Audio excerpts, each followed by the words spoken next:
माझी माता, कृष्ण माझा पिता, बहीण बंधू देवता कृष्ण माझा,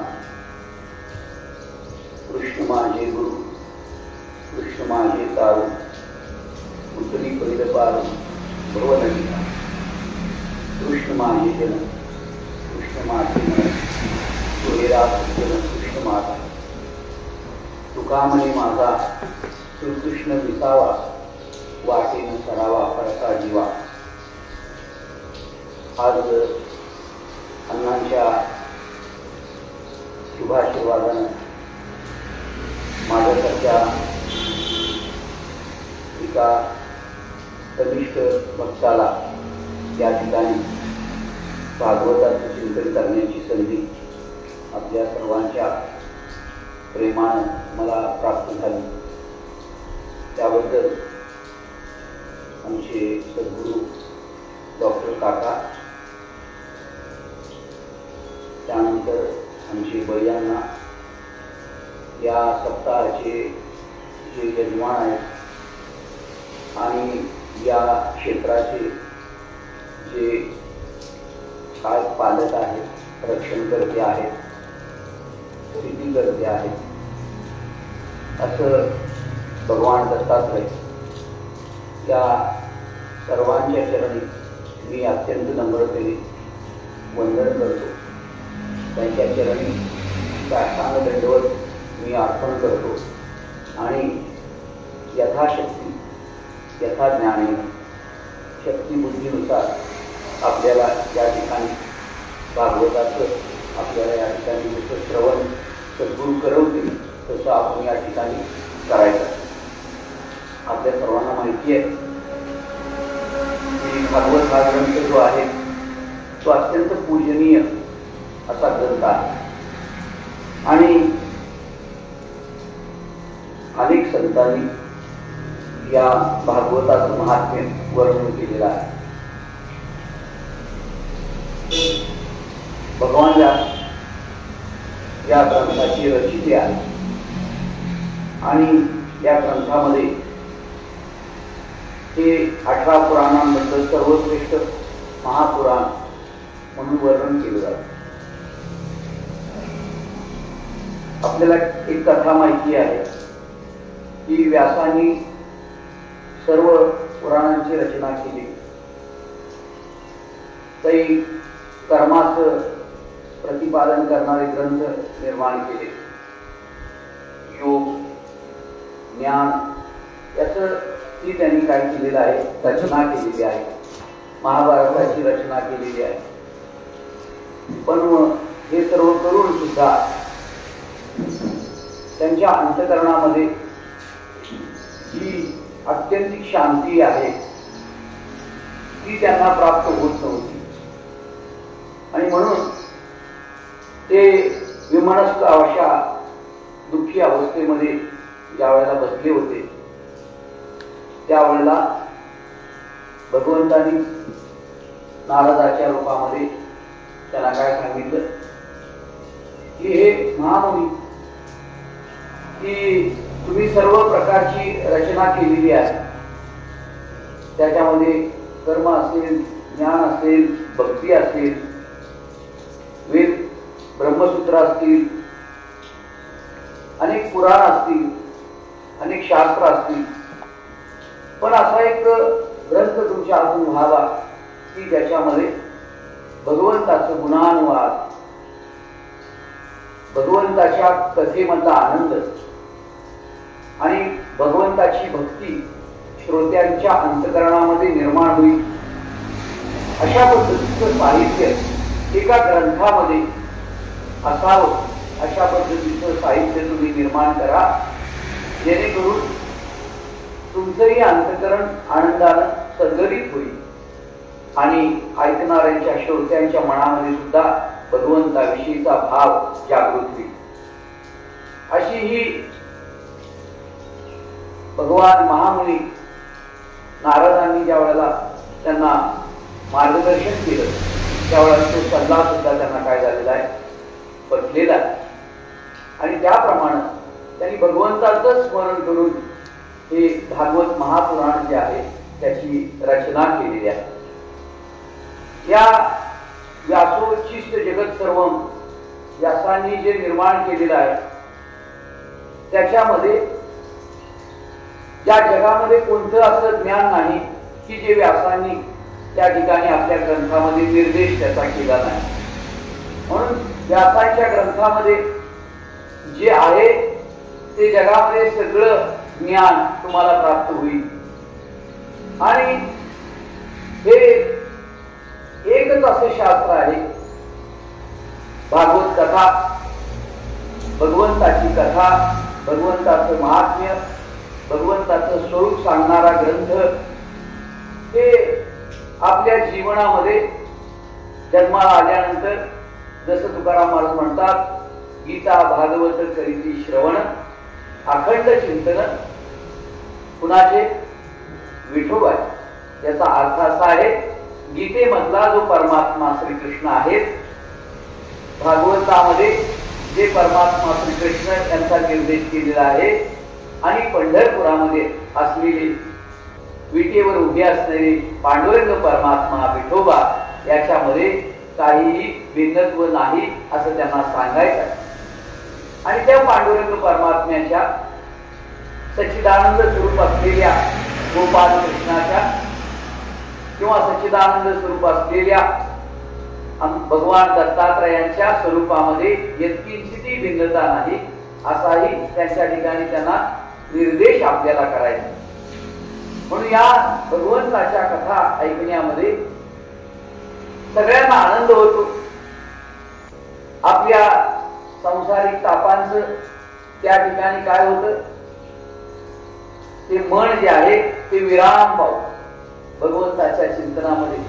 आणि त्या मन विराम पावलं तर त्या मनामध्ये निर्माण झालेले जे काही ताप आहे ते मन आध्यात्मिक, अधिभौतिक आणि अधिदैविक तापानं तो जीव काय झालेला आहे, त्रस्त आहे. त्यामुळे त्या तापांचं सुद्धा त्या ठिकाणी काय होतंय, शमन होत.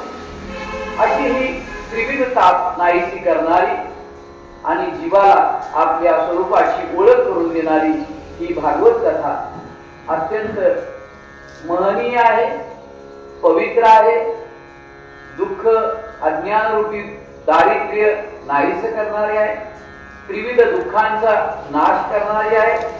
आणि एक स्वर्गीय आनंद, एक अलौकिक आनंद, एक सहज आनंद, एक निर्विकल्प आनंद त्या जीवाला प्राप्त करून देणारी आहे. आणि शेवटी त्या जीवाला अनंत पुण्याची प्राप्ती होऊन, सद्गुरूंची प्राप्ती होऊन तो जीव सुखरूप असलेल्या आपल्या स्वरूपाला प्राप्त करून देणारी आहे. अशा पद्धतीची ही कथा या ठिकाणी करण्याची विनंती ज्यावेळेला नारदांनी केली त्यावेळेला व्यासांनी त्या भागवताचं, भगवंताचं स्मरण करून त्या ठिकाणी ते निमित्त मात्र होऊन भगवंतानीच, व्यास म्हणजे दुसरी कोण नव्हते, व्यास म्हणजे भगवंताचाच एक अवतार होते. आणि त्यांनी या भागवताची रचना केलेली आहे. आता या भागवताची रचना करण्याचं कारण की कलियुगातले जीव जे आहेत ते काय झालेले आहेत, अज्ञानानं ग्रस्त आहेत, विषयांच्या साठी व्याकुळ झालेले आहेत. वर्णन केलेलं आहे ते मंद भाग्य आहे, त्यांचं भाग्यहीन आहे आणि मंद बुद्धी आहे. आपण कशी आहोत, भाग्यहीन आहोत आणि मंद बुद्धी आहोत. अशा विषयामध्ये फसलेल्या जीवाला मार्गदर्शन करण्यासाठी या ठिकाणी या भागवताची रचना केलेली आहे. आता या भागवत शब्दाचा अर्थ काय, तर या भागवत शब्दाचा अर्थ आहे भा म्हणजे ब्रह्म, भा म्हणजे चैतन्य. आणि त्या भा म्हणजे ब्रह्मस्वरूपाचं ज्ञान होण्यासाठी पुढे ग शब्द लागतो. ग म्हणजे त्या ब्रह्मस्वरूपाचं ज्ञान होण्यासाठी आपण गमन करायचं, चालायचं आहे. हा पंथ चालायचा आहे. आणि हा चालण्यासाठी आधार कुणाचा आहे? तर ग्रंथांचा आधार आहे, शास्त्रांचा आधार आहे, सद्गुरूंचा आधार आहे आणि सद्भक्तांचा आधार आहे, आपल्या इष्ट दैवताचा आधार आहे, आपल्या आई वडिलांचा आधार आहे. असा हा आधार घेऊन आपल्याला हा येण्याची पंथे चालू जाता न पडे गुंता कोठे काही, हा पंथ आपल्याला चालायचा आहे. हा पंथ कसा आहे? तर हा सहज पंथांनी वर्णन केला. सहज मी आंधळागा निज निराकार पंथ, हा त्या भगवंताचा पंथ आहे. आणि त्या पंथावर आपण चालणारे पांथिक आहोत, आपण प्रवासी आहोत. आणि हा प्रवास सुखरूप होण्यासाठी हे ग्रंथ शास्त्र हे आपल्याला आधार आहे. मग यांचा आधार घेऊन आपल्याला आपल्या जीवनामध्ये प्रवास करायचा. कुठे प्रवास करायचा आहे? तर जीव दोन प्रकारचा प्रवास करतो. एक प्रवास असतो तो प्रवृत्ती मार्ग आणि एक प्रवास आहे तो निवृत्ती मार्ग. एक बाहेरचा प्रवास आहे, एक आतला प्रवास. बाहेरच्या प्रवासामध्ये भटकंती होते आणि आतल्या प्रवासामध्ये शांती होते. पण आपल्याला बाहेरचा प्रवास माहिती आहे, कारण का ही इंद्रिय स्वभावता बहिर्मुख आहे. पण जे इंद्रियातीत जे आमचं अस्तित्व आहे ते जर आम्हाला समजण्यासाठी आपल्याला आत प्रवास करावा. मग हा आत प्रवास करण्यासाठी आपल्याला हे शास्त्र जे आहे ते मार्गदर्शन करतात. म्हणून गमन करायचं. आता आपण प्रार्थना म्हटली, श्लोक म्हटला, असतोमा सद्गमय, तमसोमा ज्योतिर्गमय आणि मृत्युर्मा अमृतंगमय. असत्याकडून सत्याकडे प्रवास, सत्स्वरूपाकडे. अंधारातून प्रकाशाकडे म्हणजे अज्ञानातून ज्ञानाकडे प्रवास. तमसोमा ज्योतिर्गमय आणि मृत्युर्मा अमृतंगमय. आपल्याकडे जसं भागवतामध्ये परीक्षित राजाची कथा आली आणि त्या परीक्षिताला काय सांगितलं, शाप मिळालेला होता की 7 दिवसामध्ये मृत्यू आहे. आणि 7 दिवसामध्ये मृत्यू आहे हे समजल्यानंतर आपल्यासारखा भीतीनं भयग्रस्त होऊन 7 दिवसाच्या अगोदरच आपण जीव सोडला. किंवा आपल्याला जर कळालं की आपण 7 दिवसानंतर जाणार आहोत तर 7 दिवस नाही आताच आपण मरायला सुरुवात करू.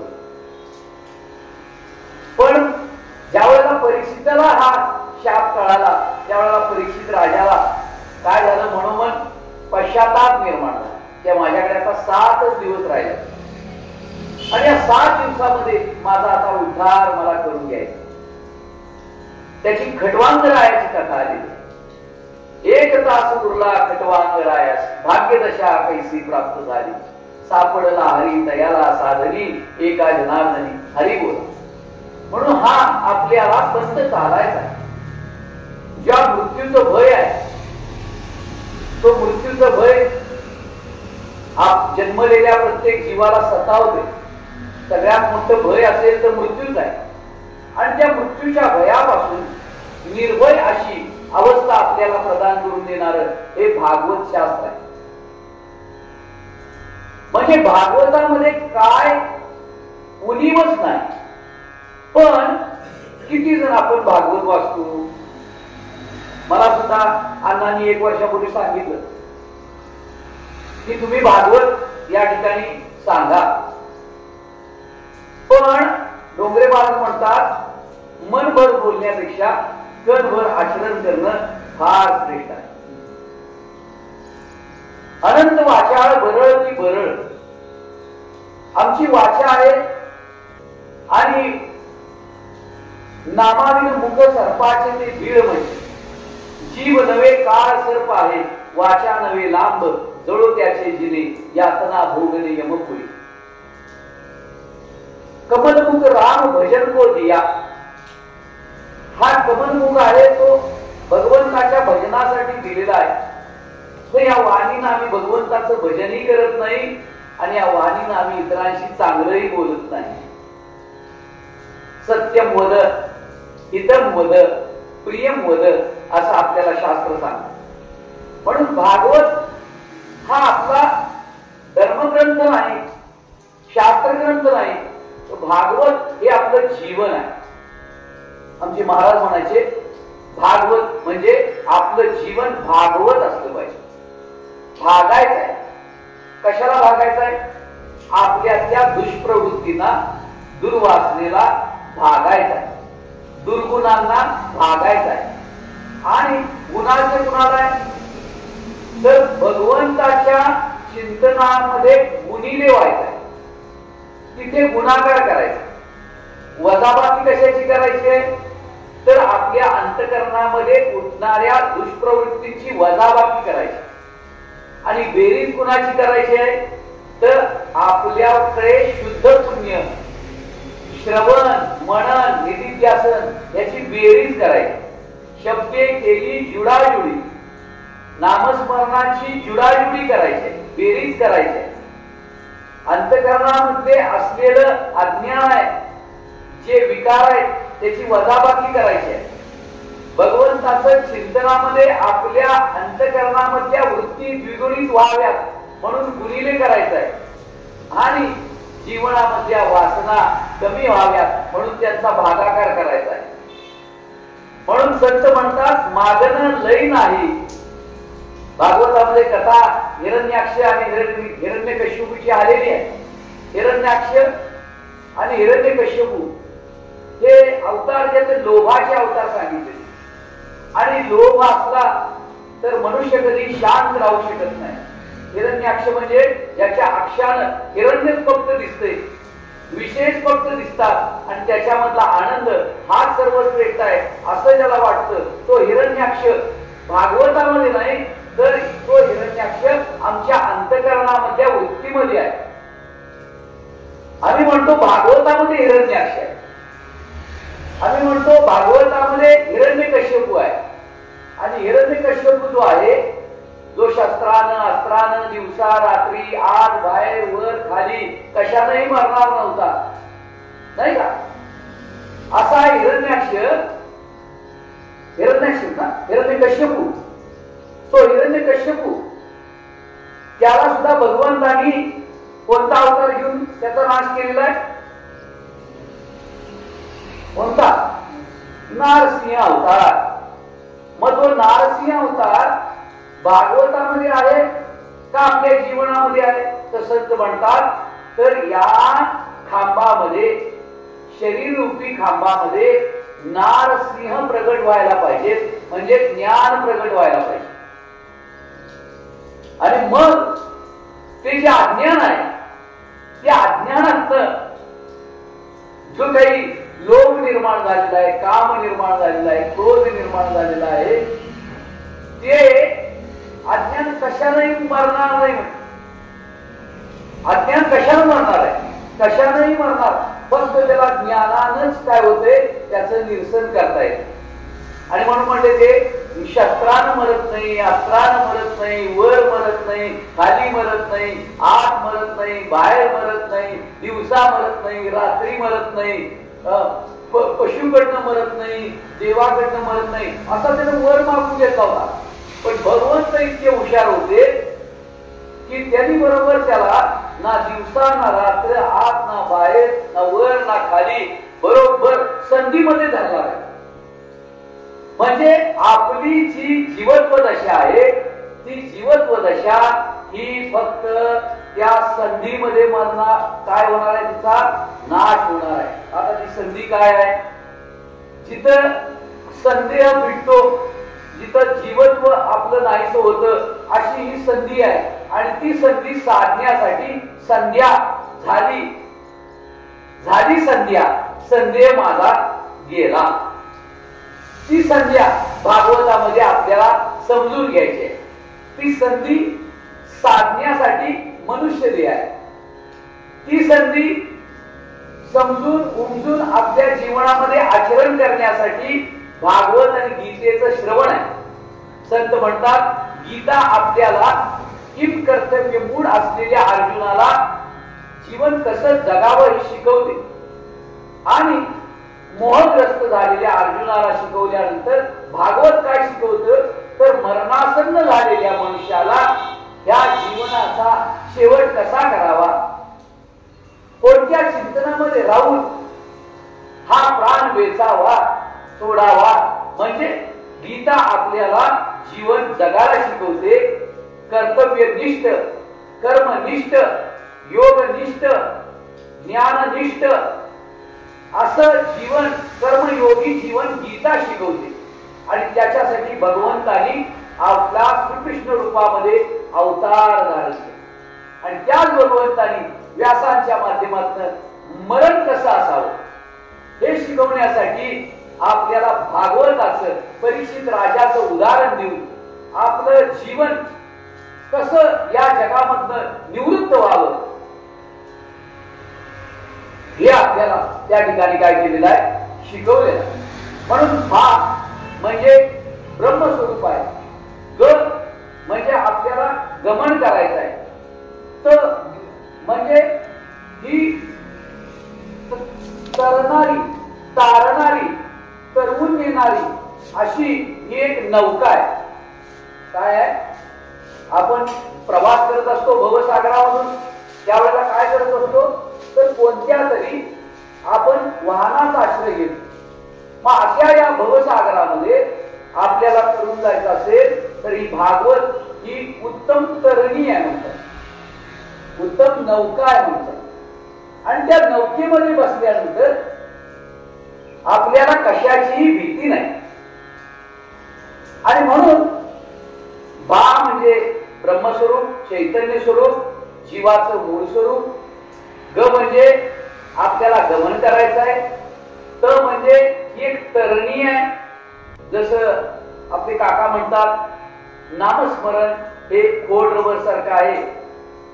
काय खोडतंय तर आपल्या अंतःकरणामध्ये विकार, वासना, संस्कार, चुकीचे संस्कार, कुसंस्कार हे आपले काय करते ते नामस्मरण एक चॉकलेट सारखं आहे असं सांगतात. भगवंताचं स्मरण चॉकलेट सारखं आहे. एकदा जर गोडी लागली तर परत परत खावंसं वाटतं. तसं हे भागवत शास्त्र आहे. आणि व त्यांनी सांगितलं की व म्हणजे श्रेष्ठ,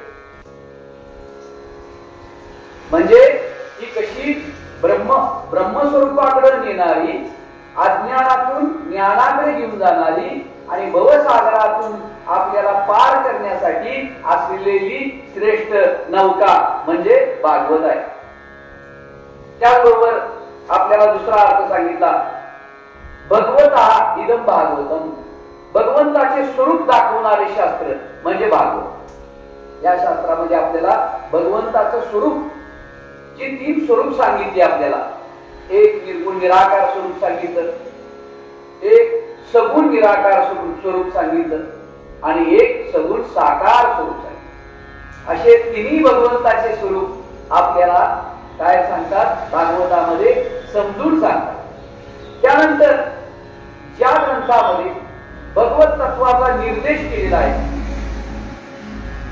अशा तत्वाचा निर्देश करणारं साधन सांगणारं शास्त्र म्हणजे भागवत. आणि जे शास्त्र आपण स्वीकारलं त्याप्रमाणे आचरण केलं तर जीवाला भगवत स्वरूप करण्याचं, मुक्ती देण्याचं शास्त्र म्हणजे भागवत शास्त्र. म्हणजे बघा भागवतामध्ये भगवंताचं स्वरूप सांगितलं, भगवंत तत्वाला भगवंताला प्राप्त करण्याचं साधनही सांगितलं, त्यासाठी अधिकारी कोण आहे हेही सांगितलं. आणि तो अधिकार संपन्न होऊन जर भागवत आपण श्रवण केलं, त्याचं मनन केलं तर आपण सगळे भागवतच होतो. भागवत म्हणजे भगवंत स्वरूपच होतो. आणि म्हणून भगवत अयम भागवत, जे जाणल्याने, उमजल्याने, केल्याने, समजून घेतल्याने भक्त भगवंत स्वरूप होतो असं जे शास्त्र आहे ते भागवत शास्त्र आहे. अशा या भागवत शास्त्रामध्ये 18,000 श्लोक आहेत आणि त्या 18,000 श्लोकामध्ये 12 स्कंद त्या ठिकाणी निर्माण केलेले आहेत. त्या 12 स्कंदामध्ये एक भगवंतच त्या ठिकाणी वर्णिलेला आहे, गायलेला आहे, समजावून सांगितलेला आहे. या ठिकाणी महात्म्य पहिल्या स्कंदामध्ये सांगितलं की भागवताचं महात्म्य काय आहे. त्यानंतर दुसरा स्कंद जो सांगितला, पहिला स्कंद, त्याच्यामध्ये भागवताचं महात्म्य सांगून अधिकाऱ्याचं वर्णन केलेलं आहे. आणि दुसऱ्या स्कंदामध्ये मग साधनाचं वर्णन केलेलं आहे. अधिकारी पहिल्यांदा सांगितला आणि उत्तम अधिकाऱ्यामध्ये कोण येतं ते सांगितलं. त्याच्यामध्ये परीक्षित राजा सांगितलं. पहिल्या स्कंदामध्ये नारदाची आणि भक्तीची भेट कशी झाली, ती भक्ती का दुःखी होती, का क्रंदन करत होती, त्याचं वर्णन केलेलं आहे. परीक्षित राजाचं वर्णन केलेलं आहे. असं करून आपल्याला हळूहळू अधिकार संपन्न व्हावं आणि अधिकार संपन्न झाल्यानंतर मग दुसऱ्या स्कंदामध्ये आपल्याला त्यांनी साधन, तुमच्याजवळ काय साधन असावं जेणेकरून तुम्हाला हळूहळू हळूहळू आणखी व्यापक होऊन त्या प्रवासाकडे जाता येईल. आमचे चैतन्य महाराज चंद्रशेखर देगलूरकर की भागवताचं समग्र चिंतन व्हावं असं ते म्हणतात. मग काही लोक म्हणतात की बापाची परीक्षा शीतावरनं होते, ते म्हणतात ते बरोबर आहे, पण एक परीक्षा होती पण पोट भरत नाही. परीक्षा होती बरोबर आहे, एक तरी ओवी अनुभवावी, अनुभव येणं महत्वाचं आहे. ओव्या पाठ खूप आहे.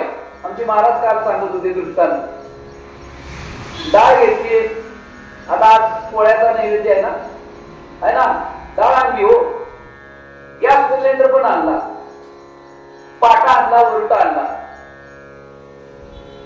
बेसन पीठ आणलं, भज्याची तयारी केली आणि उत्तम प्रतीचा बासमती तांदूळ आणला, सगळं आणला आणि आजूबाजूला मांडून बस. पाटा एका बाजूला, वरुटा एका बाजूला, कणिक एका बाजूला, सगळं झालं. बेसन पीठ, तांदूळ, वरणाचं साहित्य, आमटीचं साहित्य. मग आता आपल्याला जेवण घालता येईल का भगवंताला, गौरीला घालता येईल काय? काय करायला पाहिजे? अहो ती प्रक्रिया करायला पाहिजे. ते प्रक्रिया केल्यानंतर ते जेवण तयार झाल्यानंतर त्या जेवणाचा नुसता वर्णन चर्चा करून चालणार नाही. काय करायला पाहिजे? ते ताटात घ्यायला पाहिजे आणि मग त्याचा आपण काय ग्रहण करायला पाहिजे. तसं हे संतांनी सगळं आता मांडलंय, खेळ मांडी गेला, पण त्या खेळामध्ये आम्ही सहभाग घ्यायला पाहिजे. वाळवंटी घाई आहे म्हणून सांगितलं. वाळवंट कशाला म्हणतंय तर ज्याच्यामध्ये काही उगवत नाही त्याला वाळवंट म्हणते. वाळवंटात काय होते? आणि वाळवंटात पाण्याचा भाग बी होते. सूर्यकिरण प्रखर जर पडली तर वाळवंटामध्ये पाण्याचा भासही होतोय, नसलेलं पाणी भासतंय, हरित त्याच्या मागे धावतोय आणि वाळवंटामध्ये दुसरं काही उगवत नाही. मग हा खेळ वाळवंटामध्ये मांडलेला आहे. एका बाजूला भास आहे, जिथं सुख नाही तिथं सुखाचा भास आहे. आणि तोच खेळ विवरेच्या तीरावर, चंद्रभागेच्या तीरावर पांडुरंग त्या ठिकाणी काय करायला, दर्शन देण्यासाठी त्या ठिकाणी उभे आहेत. म्हणजे जोपर्यंत अंतःकरणामध्ये वाळवंट होत नाही, अंतःकरणामध्ये ज्या वेळेला दुष्प्रवृत्ती, दुर्वासना, कामना, विकार निर्माण होत नाही, तोपर्यंत आमचं अंतःकरण चंद्रभागा होत नाही, वाळवंट होत नाही. आणि हा खेळ वाळवंटात मांडलेला आहे. खेळ मांडलेला वाळवंटी घाई, नाचती वैष्णव भाई, गर्व अभिमान विसरली जाती, एकमेका लोटांगणी जाती रे, निर्मळ चित्ते झाली नवनीते, पाशाना पाजर फुटती रे. आमची चित्ते निर्मळ झाली का? आम्हाला एक वेळ एखाद्या प्राण्याला, पशुला सुद्धा आपलं दुःख कळेल, पण आता अशी परिस्थिती निर्माण झालेली आहे की मनुष्याबद्दल प्रेम राहिलेलं नाही. घरातल्या व्यक्तींबद्दल सुद्धा आपल्याला आता प्रेम राहिलेलं नाही, आई वडिलांच्या बद्दल सुद्धा आपल्याला प्रेम राहिलेलं नाही. मग जर आपल्याला जे दररोज मदत करतात या निसर्गाबद्दल, प्राण्यांबद्दल, पक्ष्यांच्या बद्दल, त्यांच्याबद्दल प्रेम राहिलेलं नाही, पण मग आपण देवपूजा करतो, तीर्थक्षेत्री जातो, पण जे आमच्याशी प्रत्यक्ष संवाद करतात अशा लोकांच्या बद्दल आमच्या मनामध्ये कळवळा नाही. आणि आम्ही अभंग म्हणतो, कोण्याही जीवाचा न घडो मत्स्य. म्हणून अंतःकरणामध्ये प्रत्येकाबद्दल प्रेम निर्माण करणार शास्त्र, त्याच्यामध्ये द्रौपदीचं वर्णन केलेलं आहे. अश्वत्थामाला पकडून आणलेला, त्यावेळेला म्हणते मी याचा जर तुम्ही वध केला तर त्याच्या आईला जे दुःख होणार आहे ते मला पाहवणार नाही. म्हणजे शत्रूबद्दल सुद्धा अंतःकरणामध्ये प्रेम निर्माण करणारं शास्त्र हे भागवत शास्त्र. अशा या भागवताचं समग्र चिंतन व्हावं असं संत आपल्याला म्हणतात. ज्ञानेश्वरीचं समग्र चिंतन व्हावं असं आपल्याला ज्ञानेश्वरीकार ज्ञानेश्वर महाराज सांगतात, संत सांगतात. पण ज्याला जमतच नाही त्याला म्हटलेलं आहे, एक तरी होवी अनुभवा, एक तरी होवी. सगळे तुला गीता नाही जमत ना, सगळी गीता नाही जमत, मग 15वा अध्याय तरी वाच, पुरुषोत्तम योग आहे ते वाच, 12वा अध्याय वाच. सगळं पारायण जमत नाही ना, मग 12वा आणि 9वा तरी कर. दिवसात तुला सर्व वेळ भगवंताविषयी चिंतन करता येत नाही ना, तर मग मोठे निमिषभरी दे तुझा आहे, थोडा वेळ तरी दे. आणि तुला अगदीच वेळ देता येत नाही तर काम करताना निदान नाम तर घे. आम्हाला यातलं काहीच जमत नाही, पूर्ण वेळ देता येत नाही, अर्ध वेळ देता येत नाही, पाव वेळ देता येत नाही, थोडा वेळ देता येत नाही, मग मोठे निमिषभरी तरी दे तुझा आहे, तोही आम्हाला देता येत नाही. एक निमिष क्षणम आत्मानुसंधानम, क्षणभर नाही, काय आवश्यकता नाही, एक क्षणभर देव. म्हणून ज्ञानेश्वर महाराजांनी सांगितलं, अरे संत तर आयुष्यभर देवाच्या स्मरणामध्ये राहिले. आम्ही म्हणतो महाराज किती माळा जप केल्यानंतर भगवंताचं दर्शन होईल, भगवान किती माळा जप. तर संतांचं सांगणं असं आहे, तुला जेवढे आयुष्यात श्वास दिल्या हीच माळा आहे. निरंजन माला गट में फिरे दिन रात में, ही निरंजनाची माला. ऊपर आवे नीचे जावे, ऊपर आवे नीचे जावे, निरंजन माला गट में फिरे दिन रात. ही बाहेरची माळा कृत्रिम आहे, आतली माळा निसर्गानं दिलेली आहे. आणि घेताना सो म्हणते, सोडताना अहम म्हणते, नित्य चाले सोहम सोहम. ही माळा तू त्या माळेवर तुझं मन त्या ठिकाणी संलग्न कर, पण तेही आम्हाला जमत नाही. मग काय कर, मग म्हणले काम कर. काम करताना कामामध्ये काम काय म्हणा, राम राम. निदान तिसरा माणूस दिसला तर राम राम तरी म्हण, पण ते राम राम सुद्धा आम्ही म्हणत नाही. आता आम्ही हॅलो हॅलो हॅलो म्हणतो, पण पूर्वीचे आपल्याला संतांनी संस्कार दिले की राम राम. राम म्हणलं तर काय होते, राम म्हटलं तर पाप आमचं बाहेर जात, आणि म म्हटलं की गेलेलं पाप परत बाहेर येत नाही. म म्हटलं की ओठ बंद होता. बघा म्हणून म बाहेर गेलं परत. म्हणजे काय, राम ज्याने विठ्ठल मात्रा घ्यावी त्याने पथ्य सांभाळावी. पाप करावं आणि राम म्हणावं असा त्याचा अर्थ नाही. राम म्हणता म्हणता पाप प्रवृत्ती नाहीशी व्हावी, जशी वाल्याची पाप प्रवृत्ती. मरा मरा म्हणताना म्हणजे ऐसा नामाचा महिमा, तुका म्हणे झाली सीमा. अशा नाम महात्म्य सुद्धा सांगितलं, योग महात्म्य सांगितलं, कर्म महात्म्य सांगितलं, सर्व सिद्धांतांचं स्पष्टीकरण केलं. आणि तेही कसे, कथांच्या स्वरूपात कथा सांगून. कारण का, सिद्धांत उत्तम अधिकाऱ्याला समजतो, ज्ञान धारणा मध्यम अधिकाऱ्याला समजतो, आणि जो कनिष्ठ आहे त्याच्यासाठी संत दृष्टांत सांगतात. पण दृष्टांत सांगून त्यांना सिद्धांत पटवायचा असतो, म्हणून कथेचं त्या ठिकाणी काय केलेलं आहे, वर्णन केलेलं आहे. आणि कथा त्रिवेणी संगम म्हटली.